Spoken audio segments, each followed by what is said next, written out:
Hello प्यारे बच्चों, हम लोगों का स्वागत है। तो आज की इस वीडियो में हम लोग क्लास 12 का होम साइंस का चैप्टर नंबर 7 का जो है ना top 20 objective type of question से देखेंगे, जो कि बोर्ड लेवल के लिए आपके लिए बहुत ही इंपॉर्टेंट होने वाले। इस 20 में से जो है ना मुझे आई एम डैम श्योर कि 5 से 6 प्रश्न तो पूछे चले ही जाएंगे, क्योंकि ये वाला चैप्टर बहुत ही ज़्यादा इंपॉर्टेंट है, जिस चैप्टर का नाम है प्रारंभिक बाल व्यवस्था देखभाल एवं शिक्षा। जो कि ऐसे थोड़ा मोड़ा चैप्टर नेम अलग 19-20 हो सकता है, क्योंकि 12th में आपको पता ही है एनसीईआरटी बुक से पूछे जाते हैं, तो इसीलिए कोई और बुक पढ़ाते हैं, लेकिन एनसीईआरटी से ही मेन मोटो वही रहता है, एनसीईआरटी वाला है। तो चलो बिना टाइम गवाए स्टार्ट करते। पहले आपको प्रश्न मिलेंगे, फिर 4 ऑप्शन से, उसके बाद व्याख्या से आपको कॉन्सेप्ट क्लियर होगा, ना कि रटी रटाई। देखो प्रश्न क्या है। 1, प्रारंभिक बाल्यावस्था किस आयु समूह को कहा जाता है? बाल्यावस्था किस आयु समूह को कहा जाता है? तो आपके सही उत्तर हो जाएंगे वर्ष, मतलब 0 से 6 वर्ष तक, है ना।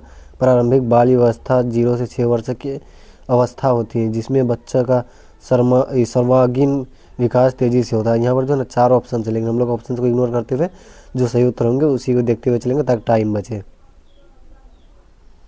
प्रश्न 2, प्रारंभिक बाल्यावस्था देखभाल का मुख्य उद्देश्य क्या है? तो आपके सही उत्तर हो जाएंगे ऑप्शन बी, बच्चे की सर्वांगीण विकास को बढ़ावा देना, है ना। ECCE अगर पूछ लिया जाए, ECCE का फुल फॉर्म क्या? Early childhood care and education का मुख्य उद्देश्य लक्ष्य बच्चे को शारीरिक, मानसिक, सामाजिक और भावनात्मक विकास करना। ECCE का उद्देश्य वही होता है। 2 नंबर में ECCE पूछ लिया जाता कभी कभी, देखो, है ना। ECCE वही फुल फॉर्म पूछ लिया कि पूर्ण नाम क्या है, तो आपके सही उत्तर क्या हो जाएंगे? आपने अभी देखा था early childhood care and education, जो कि ECCE का फुल फॉर्म पूरा नाम है। और इसका कार्य क्या, व्याख्या यहाँ पर इसलिए नहीं दिया क्योंकि जगह भी नहीं था, और व्याख्या आप लोग यहाँ पर भी देख सकते हो। ECCE का मुख्य उद्देश्य जो है ना बच्चे का शारीरिक, मानसिक, सामाजिक और भावनात्मक विकास करना होता है, ECCE का मुख्य उद्देश्य। प्रश्न 4, बच्चे का सर्वांगीण विकास किन पहलुओं को शामिल करता है? तो आपको सही उत्तर हो जाएंगे ऑप्शन सी, शारीरिक, मानसिक, सामाजिक और भावनात्मक जो है कि शामिल करता है, यही है ना। सर्वांगीण विकास का मतलब बच्चे के सभी पहलुओं में समान प्रगति है। प्रश्न 5, प्रारंभिक बाल व्यवस्था में बच्चे सबसे अधिक क्या सीखते हैं? तो सबसे अधिक क्या सीखते हैं? अनुभव और खेल से। मतलब क्योंकि बच्चे को अगर आप डायरेक्टली किताब देंगे तो कहाँ से होगा, इसलिए तो आंगनवाड़ी का मतलब सिस्टम लागू किया गया।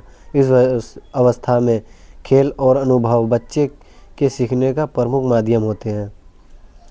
तो बोला ना, इस तरह का मतलब आपको व्याख्या देता हूँ ताकि क्लियर कॉन्सेप्ट हो जाए। पूरा यूट्यूब पर खंगाल कर देख लोगे तो आप लोगों को नहीं मिलने वाला, इसलिए चैनल को अगर अभी तक सब्सक्राइब नहीं किए तो सब्सक्राइब करके साथ में बेल आइकन भी दबा लो, और लाइक करना तो कैसे ही भूल सकते हो, और अपने सहेलियों के साथ भी शेयर कर सकती हो आप लोग, क्योंकि होम साइंस को तो अधिकतर लड़की ही रखती हैं, अधिकतर क्या रखती ही है भाई।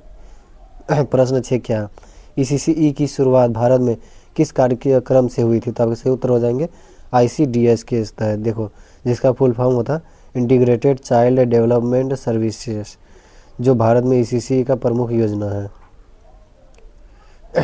प्रश्न 7, ICDS योजना कब शुरू की गई थी? तो आपके सही उत्तर हो जाएंगे 1975 में शुरू की गई थी ICDS। ये देखो पढ़ लो, व्याख्या समझ में आएगा। व्याख्या तो सब ठो पढ़ना, क्योंकि व्याख्या से ही कॉन्सेप्ट क्लियर होता है। और उसके बाद फिर क्या बोलते हैं, ऑप्शन से भी आपको देखना चारों एक नज़र में, ना कि सिर्फ जो आंसर है उसी को टिक लगाते हुए चलेंगे। ऐसे अगर बोर्ड में यही पूछ लिया जाए तो आप कन्फ्यूजन हो जाएंगे 4 देखने के बाद, इसलिए अभी से ही प्रैक्टिस बनाते चलना है, चारों ऑप्शन को देख कर ही। भले थोड़ा ही हम टाइम बचाने के लिए इसको थोड़ा नहीं देख रहा है।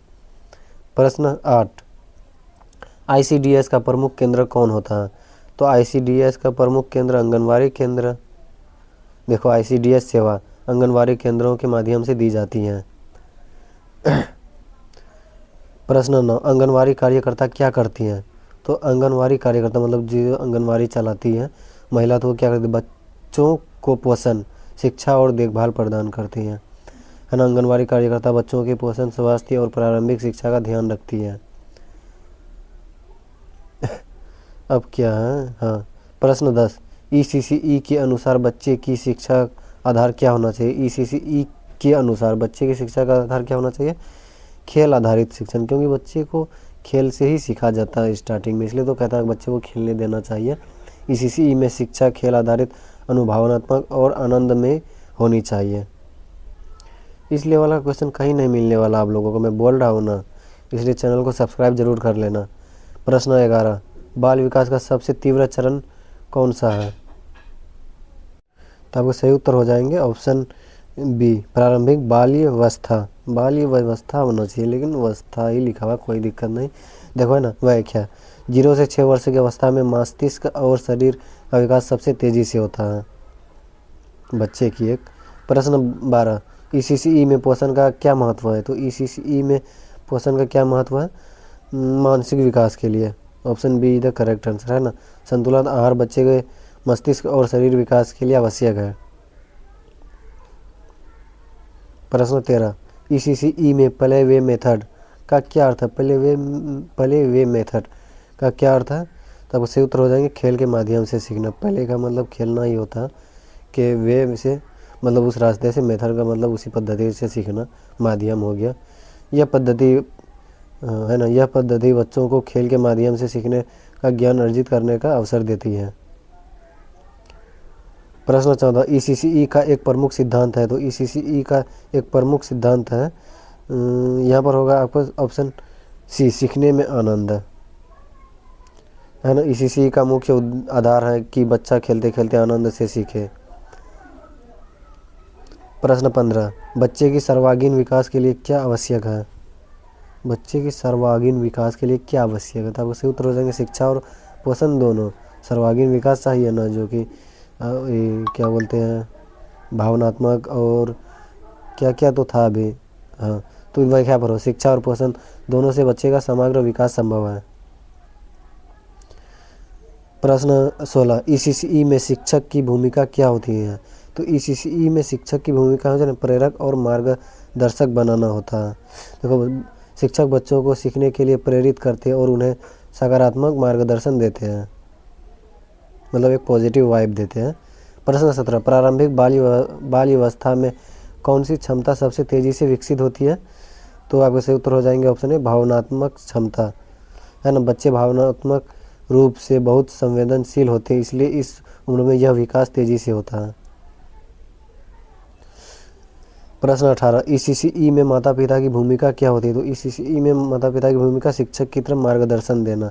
यह व्याख्या पर क्या, माता पिता बच्चे की पहले शिक्षक होते हैं, इसलिए उनका सहयोग बेहद ज़रूरी है। तो मतलब इस तरह का व्याख्या जो है ना, आपके 2 नंबर वाले अगर क्वेश्चन पूछ लिया जाए तो वहाँ पर भी आप लोग इजीली बना सकते हैं।